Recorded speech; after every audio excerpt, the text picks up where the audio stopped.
آج ہماری کہانی کا موضوع ہے نیکی کا صلہ۔ دو بہنیں انم اور عظمیٰ دور گاؤں میں اپنی نانی کے پاس چھٹیاں گزارنے گئیں۔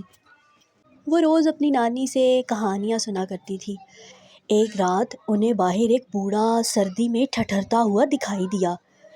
انہوں نے اپنی نانی سے پوچھا اور انم اور عظمیٰ اس بوڑھے شخص کے لیے کمبل اور لکڑیاں لے کر آئیں تاکہ وہ سردی سے بچ سکے۔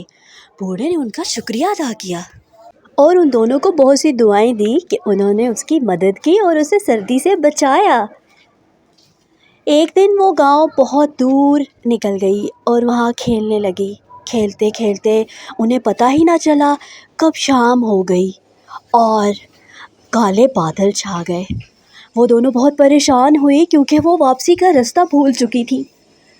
اتنی پریشان تھی کہ اچانک وہی بوڑھا انہیں وہاں آتا ہوا دکھائی دیا جس کی انہوں نے مدد کی تھی۔ انم اور عظمیٰ نے اس بوڑھے سے کہا کہ ہم واپسی کا راستہ بھول چکے ہیں۔